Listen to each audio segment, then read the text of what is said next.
lấy cái phần chậu nhựa ra. Những hạt đất nung hoặc là vỏ gỗ thông sẽ đặt cây lan vào. Vỏ gỗ thông và hạt đất nung vào xung quanh chậu. Khi chúng ta thay chậu đúng, bộ rễ của cây lan hồ điệp phát triển rất là tốt. Xin chào các bạn, rất vui được gặp lại trên kênh Mẹo Vặt Cuộc Sống của mình. Trồng và chăm sóc lan hồ điệp tại nhà có rất nhiều cách thay chậu để giúp cho những cây lan hồ điệp phát triển bền vững và khỏe mạnh hơn. Và mình nhận được rất nhiều câu hỏi làm thế nào để giúp những cây lan hồ điệp mini đang có hoa và đang có ngồng hoa. Khi chúng ta mua từ cửa hàng về thì thay chậu như thế nào để giúp cho những cây lan hồ điệp như thế này không bị mất sức và phát triển một cách tự nhiên và bền vững hơn. Và hôm nay mình sẽ làm về chủ đề này. Những cây lan này đã được chăm sóc trong một cái điều kiện rất là lý tưởng, từ phân bón, nước tưới, nhiệt độ, độ ẩm, từ lúc cấy mô cây con cho đến lúc phát triển lên thành bông hoa nở rực rỡ. Và ở môi trường khép kín thì người ta trồng bằng những loại chậu nhựa, và trong đây chất trồng là những loại rêu có khả năng giữ ẩm rất là cao. Do đó khi các bạn đem hoa về thì chúng ta phải để trong mát từ 1 cho tới 3 ngày. Sau đó các bạn sẽ tiến hành thay chậu. Thì những cây lan hồ điệp như thế này sẽ dần thích nghi với môi trường mới và sẽ ít có bị sốc hơn.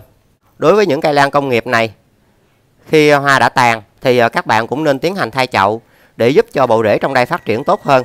Khi rễ trong đây phát triển một cách mạnh mẽ thì nó sẽ bị thiếu oxy vì nó bị bao bọc bởi cái lớp nhựa này.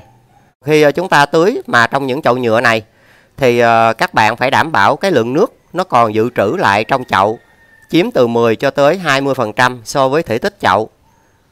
Vì đối với lan hồ điệp, độ ẩm phải chiếm từ 50 cho tới 80% độ ẩm trong phần chất trồng thì cây lan sẽ phát triển rất là tốt. Còn khi các bạn cung cấp một lượng nước lớn mà chậu không thoát nước được thì nó sẽ tạo điều kiện cho những vi khuẩn ở trong đây không có phân hủy được chất hữu cơ, và nó sẽ sinh ra môi trường axit rất là cao và chất trồng sẽ bị chua. Thì lâu ngày như thế rễ sẽ bị hư và nó sẽ kéo theo những lá lan này sẽ bị nhăn vì nó không có hút nước được và sẽ bị vàng theo. Thay chậu thì các bạn bóp nhẹ chậu nhựa. Sau đó chúng ta sẽ dùng tay cố định phần gốc và các bạn từ từ lấy cái phần chậu nhựa ra. Đối với những cây lan mà bộ rễ còn nguyên như thế này thì các bạn đừng tác động gì tới bộ rễ. Và chúng ta sẽ kiểm tra.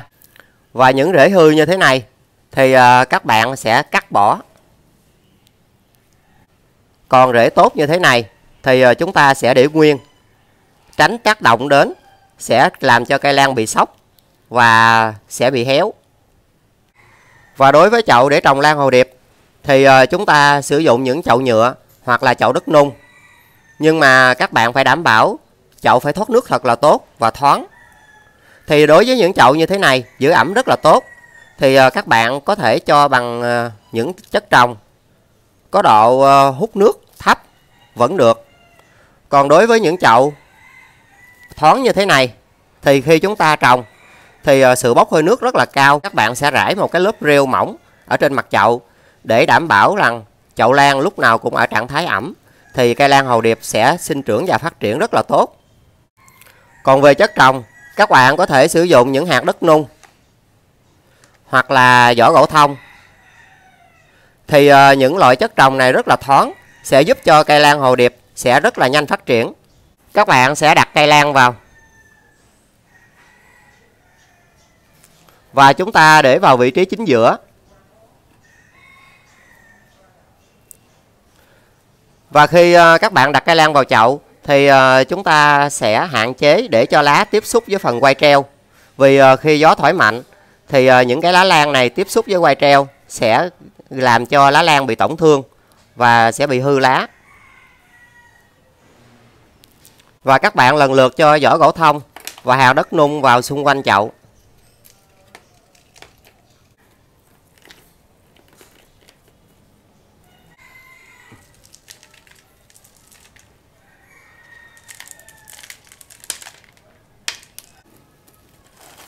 Và nếu mà chậu giữ ẩm kém thì các bạn cũng có thể dùng sơ dừa cục hoặc là rêu, chúng ta sẽ bỏ lên lớp mặt, sẽ giúp cho chậu lan giữ ẩm rất là tốt.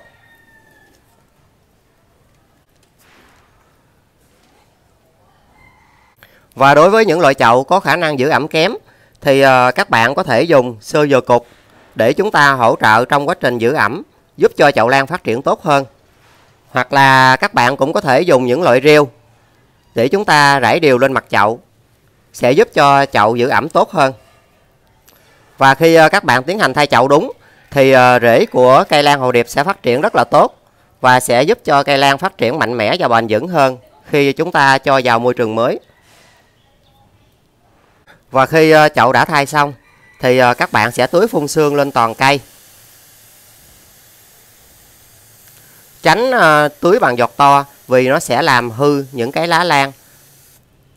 Và đối với lan hồ điệp, khi các bạn tưới thì chúng ta phải đảm bảo cái lượng nước còn tích trữ trong phần chậu chiếm từ 10 cho tới 20% so với thể tích của chậu, thì cây lan hồ điệp sẽ phát triển rất là tốt. Và đối với những bông hoa đang nở, nếu như các bạn có tưới thì chúng ta tưới phun sương nhẹ, vì những cánh hoa lan hồ điệp sẽ rất là mỏng. Do đó nếu chúng ta tưới giọt to thì sẽ làm cho những bông hoa này rất là dễ bị hư.